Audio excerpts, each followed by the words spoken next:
रोना भी पड़ेगा, अपनी पुकार करनी पड़ेगी। तो ये एक छोटी सी पुकार है आप सभी लोगों के माध्यम से। ये मैं तो कहूँगा कि जितने भी संबल के मीडिया बंधु हैं, इलेक्ट्रॉनिक मीडिया है, आज के समय में सोशल मीडिया है, क्योंकि सोशल मीडिया एक ऐसा हथियार है जिसका कोई तोड़ नहीं है।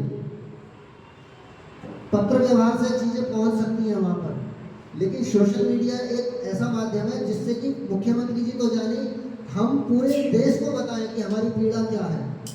केवल मुख्यमंत्री जी को अपनी पीड़ा बताने से काम नहीं चलेगा, क्योंकि मुख्यमंत्री जी फिर जांच कमेटी बनाएंगे और फिर जांच कमेटी आएगी, जांच करके जाएगी और फिर वो रिपोर्ट ले जाएगी। आप एक बात बताइए, पिछले समय में जांच कमेटी आई, क्या किसी व्यक्ति से पूछा संबल के कि संबल में मुख्यालय होना चाहिए? यहाँ पर जितने लोग बैठे हैं, एक भी व्यक्ति से मैं जांच कमेटी मिली हूँ? हमारे पास तो जांच कमेटी आई नहीं। दंगे में जो पीड़ित परिवार रहे हैं, अब से पहले 19 नवंबर का घटना तो अब रही है, 24 नवंबर की घटना अब रही है, लेकिन इससे पहले और घटनाएं हुई हैं।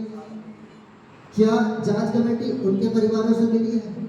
जिनके लोग मारे गए हैं उनसे मिली है? तो ये एक लगा फैसला जो है, एक तरफा फैसला गलत है।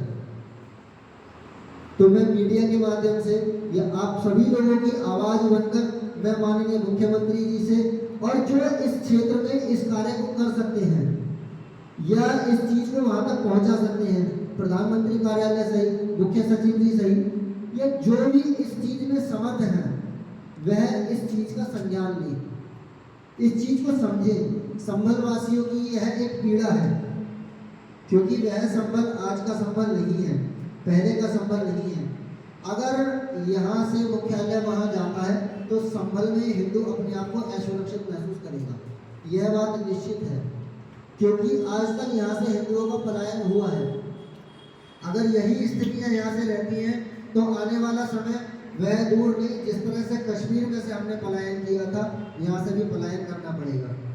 सरकारें जितना पैसा लगा रही हैं वह सारी चीज़ें ठीक हैं। आप पैसा लगाने की बात देखिए, अयोध्या वासियों को माननीय प्रधानमंत्री जी ने, माननीय मुख्यमंत्री जी ने वहाँ पर राम मंदिर दिया। 500 वर्षों की तपस्या, 500 वर्षों के संघर्ष के बाद मंदिर दिया, उसके बावजूद भी वहाँ पर भारतीय जनता पार्टी को मुंह की खानी पड़ी। उसका कारण क्या रहा, वह तो वहाँ के स्थानीय लोग ही जानते हैं। कुछ ना कुछ रुष्टता तो रही है। अगर मुख्यालय नहीं आता है तो रुष्टता तो रहेगी। भाई, हिंदू समाज आज तक बीजेपी के साथ रहा है और मरते दम तक रहेगा, चाहे वे घट जाए, मिट जाए, चाहे कुछ भी हो जाए। हिंदू समाज रोना रोएगा किसके पास जाकर? अपनी सरकारों के पास। अगर हम अपनी सरकार में अपनी चीज़ों के लिए आवाज़ नहीं उठा पाएंगे, अपनी चीज़ों के लिए मांग नहीं रख सकेंगे, तो फिर कभी नहीं रख सकेंगे। तो यह उचित समय है सब लोगों को एक साथ एकजुट होकर जिस भी माध्यम से, चाहे वे पत्र व्यवहार करें, चाहे वे वहाँ पर मुख्यमंत्री जी से समय लें, मुख्यमंत्री जी से समय लेने के बाद अपनी पीड़ा रखें, अपना दर्द रखें, या पत्र व्यवहार करें, वरना प्रत्येक व्यक्ति के हाथ में सोशल मीडिया है। सोशल मीडिया के माध्यम से मुख्यमंत्री जी तक बात पहुँचाए और पूरी देश और दुनिया तक अपनी बातों को पहुँचाए। यहाँ पर इलेक्ट्रॉनिक मीडिया पहले बहुत सक्रिय थी, अब इस समय पर इतनी सक्रिय नहीं है। तो मैं मीडिया बंधुओं से भी निवेदन करूंगा कि जिम्मेदारी प्रत्येक संभल वासी की है, प्रत्येक हिंदू की है। इससे एक उम्मीद है कि अगर संभल में मुख्यालय होगा तो संभल से हिंदुओं का पलायन नहीं होगा। यह उम्मीद है, यह आस है, और इस आस को माननीय मुख्यमंत्री जी तक किस माध्यम से पहुंचाया गया है, कितना पहुंचाया गया है, कितना कुछ छिपाया गया है, वह चीज़ें माननीय मुख्यमंत्री जानते हैं, या उन तक जो सूचना प्रसारित करने वाले लोग हैं वह जानते हैं। लेकिन मुख्यमंत्री जी तक सही सूचना नहीं पहुंची है कि संभल की स्थिति क्या है। तो पहली बात तो हमें संभल की स्थिति मुख्यमंत्री जी तक पहुंचानी है कि संभल 24 नवंबर के बाद वाला संभल और 24 नवंबर से पहले वाला संभल वह संभल नहीं रहा है। तो उसमें प्रयास हमारा और महाराज जी का तो रहेगा ही। यहाँ पर सैनिकों की सैन्य टुकड़ियां जब पास करेंगी, जब फ्लैग मार्च करेंगी, तो इन जिहादियों की शक्तियां जो है बिल्कुल छिन्न भिन्न हो जाएगी, इनकी मानसिकता जो है वो चूर चूर हो जाएगी। हमें भरोसा है, संबल प्रशासन पर भी भरोसा है, माननीय मुख्यमंत्री जी पर भी भरोसा है, लेकिन मैं मांग तो ये कर रहा हूँ कि हमारी सुरक्षा की जिम्मेदारी कौन लेगा?